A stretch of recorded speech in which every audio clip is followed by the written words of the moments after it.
दोहा जानी सु अवसरु सियस तब पठाई जनक बोलाई चतुर सखी सुंदर सकल सादर चली लावाई। तब सो अवसर जानकर जानकी जी ने सीता जी को बुला भेजा। सब चतुर और सुंदर सखियाँ आदरपूर्वक उन्हें लेवा चली। सिया शोभा नहीं जाई बखानी जा जगदम्बिका रूप गुण खानी उपमा सकल मोहि लघु लागी प्रकृत नारी अंग अनुरागी। रूप और गुणों के कारण जगत जननी जानकी जी की शोभा का वर्णन नहीं हो सकता। उनके लिए मुझे काव्य की सब उपमाएं तुच्छ लगती हैं, क्योंकि वो लौकिक स्त्रियों के अंगों से अनुराग रखने वाली हैं, अर्थात वे जगत की स्त्रियों के अंगों को दी जाती हैं। काव्य की उपमा सब त्रिगुणात्मक माइक जगत से ली गई है और उन्हें भगवान की स्वरूपा शक्ति जगत श्री जानकी जी के अप्रकृत चिन्मय अंगों के लिए प्रयुक्त करना, उनका अपमान करना और अपने को उपहासास्पद बनाना है। सिय बर नियतेई उपमा देई को कभी कहाई अजसु को लेई जो पटतरिया तिय समसिया जग असी जुबती कहाँ कामनिया।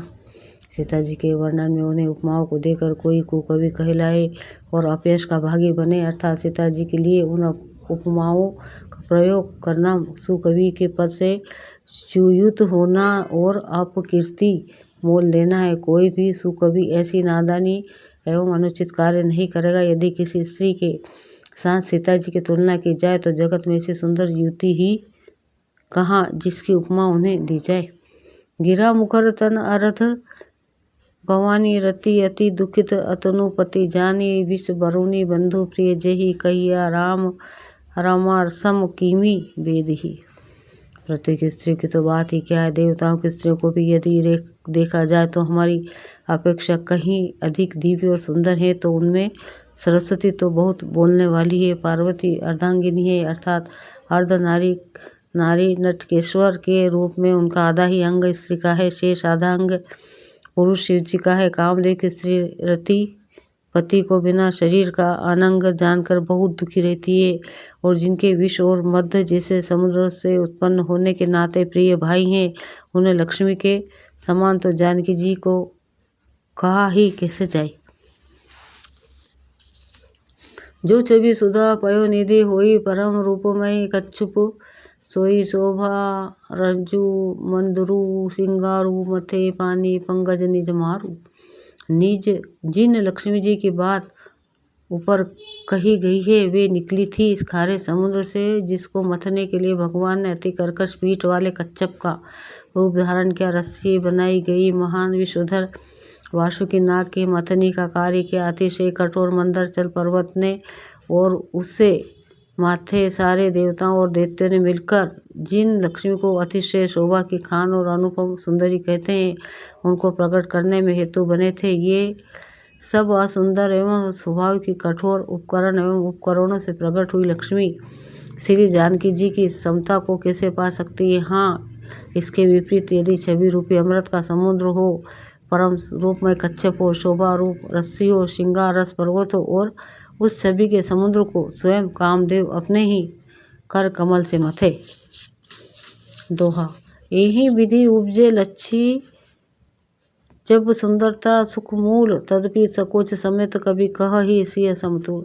इस प्रकार का संयोग होने से सब जब सुंदरता और सुख की मूल लक्ष्मी उत्पन्न हो तो भी कभी लोग उसे बहुत संकोच के साथ सीता जी के समान कहेंगे। जिस सुंदरता के समुद्र को कामदेव मथेगा वह सुंदरता भी प्राकृतिक लौकिक सुंदरता की होगी, क्योंकि कामदेव स्वयं भी त्रिगुणामयी प्रकृति का ही विकार है। अतः उस सुंदरता को मथकर प्रकट की हुई लक्ष्मी भी उपयुक्त लक्ष्मी की अपेक्षा कहीं अधिक सुंदर और दिव्य होने पर भी होगी प्रकृत ही। अतः उसके साथ भी जानकी जी की तुलना करना कवि के लिए बड़े संकोच की बात होगी। जिस सुंदरता से जानकी जी का दिव्य परम दिव्य विग्रह बना है वह सुंदरता उपयुक्त सुंदरता से भिन्न अप्रकट है। वस्तुतः लक्ष्मी जी का अप्रकट रूप भी यही है, वो कामदेव के मथने में नहीं आ सकती और वह जानकी जी का स्वरूप ही है, अतः उनसे भिन्न नहीं और उपमा दी जाती है भिन्न वस्तु के साथ। इसके अतिरिक्त जानकी जी प्रकट हुई है स्वयं अपनी महिमा से, उन्हें प्रकट करने के लिए किसी भिन्न उपकरण की अपेक्षा नहीं है। अर्थात शक्ति शक्तिमान से अभिन्न अद्वैत तत्व है, अतः अनुपमय है। यही गुण दार्शनिक तथा भक्त शिरोमणि कवि ने इस अभूत पालमकरण के द्वारा बड़ी सुंदरता से व्यक्त किया है। चली संग ले सखी सयानी, गावत गीत मन होर बानी, सो नवल तनु सुंदर सारी, जगत जाननी अतुलित छवि भारी। सयानी से क्या सीता जी को साथ लेकर मन और वाणी से गीत गाती चली। सीता जी के नवल शरीर पर सुंदर साड़ी सुशोभित है। जगत जननी की महान छवि अतुलनीय है। भूषण सकल सुदेश सुहाए, अंग अंग रचे साखिंद बनाए, रंग भूमि जब सिए पग उधारी, देखी रूप मोहे नर नारी। सब आभूषण अपनी अपनी जगह पर शोभित हैं, जिन्हें सखियों ने अंग अंग में भली भांति सजा कर पहनाया है। जब सीता जी ने रंग भूमि में पैर रखा तब उनका दिव्य रूप देखकर स्त्री पुरुष सभी मोहित हो गए। हर्षि सुरंद दंदो भी बजाई, वर्षि प्रसन्न अप्सरा गाई, पानी सरोज सोह जय माला, अवचट चिताए सकल सुभु वाला। देवता ने हर्षित होकर नगाड़े बजाए और पुष्प बरसा कर अप्सराएं गाने लगे। सीता जी के कर कमलों में जयमाला सुशोभित थे। सब राजा चकित होकर अचानक उनकी ओर देखने लगे। सिय चकित चित राम ही चाहा, भय मोह बस बस नर नहा, मुनि समीप देखे दो भाई, लगे लाल की लोचन जिति पाई। सीता जी को चकित चित्त से श्री राम जी को देखने लगी।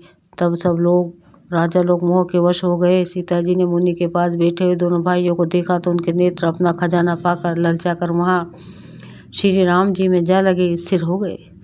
दुआ गुरजन लाज समुझो बड़ा देखी, सी सकुचानी लागे बिलोकंद, सखिन तन रघुबीर ही उरानी। परंतु गुरुजनों की लज्जा से तथा बहुत बड़े समाज को देखकर सीता जी सकुचा गई। वे श्री रामचंद्र जी को हृदय में लाकर सखियों की ओर देखने लगी। राम रूप अरुषिय छवि देखे, नर नरहिन्ने परिहरि निमेषे, सोची सकल कहत सकुचाई, विधि सन विनय करही मन चाह माही। श्री रामचंद्र जी का रूप और सीता जी की छवि देखकर स्त्री पुरुषों में पलक मारना छोड़ दिया। सब एकटक उन्हीं को देखने लगे। सभी अपने मन में सोचते हैं पर कहते सकुचाते हैं मन ही मन, वे विधाता से भी नहीं करते हैं। हरु विधि बेगी जनक जड़ताई, मति हमारी असी देही सुहाई, बिनु विचार पानु तजी नर नाहु, सिय राम करे विवाहु।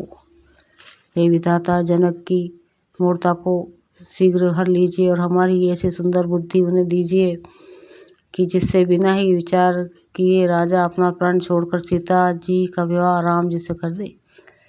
जगु भल कही भाव सब काहू, हट किन्ने अतहु उदाहू, एहि लाल सा मगन सब लोगु, बरु साउरो जान की जोगु। संसार उन्हें भला कहेगा क्योंकि यह बात सब किसी को अच्छी लगती है। हट करने से अंत में भी हृदय जलेगा। सब लोग इसी लालसा में मगन हो रहे हैं। जानकी जी की योग्य वर तो वह यह सांवला ही है। तब बंदी जन जनक बुलाए, बिरदावली कहत चली आई, कहा नृप जाई कहूँ पन मोरा, चले भाट ही हर्षो ना थोरा।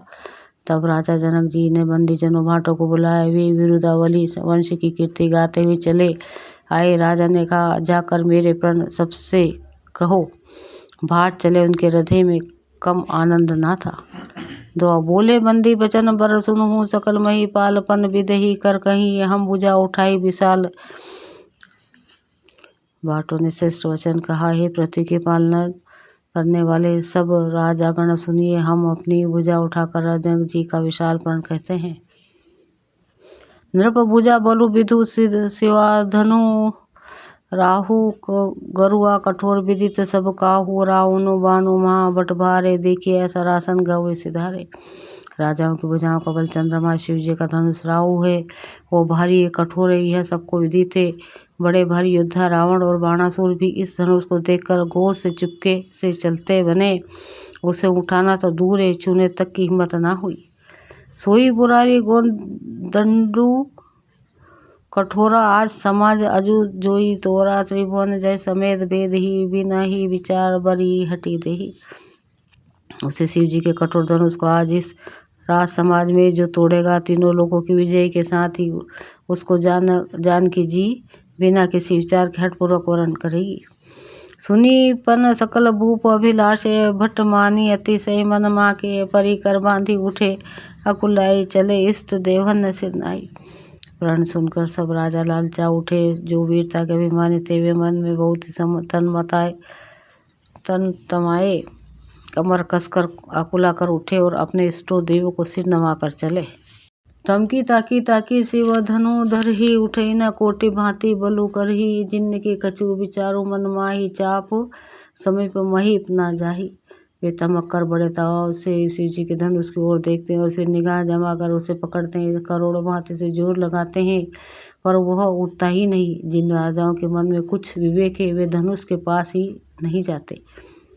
दो आताम के धरिए धनु मूड़ नृप उठई, ना चली लजाई मन हो पाई, भट बहु बलु अधिको गऊ आई। वे मूर्ख राजा तमक कर किटकिटाकर धनुष को पकड़ते हैं परंतु जब नहीं उठता तो लजाकर चले जाते हैं। मानव वीरों की भुजाओं का बल पाकर वह धनुष अधिक भारी होता जाता है।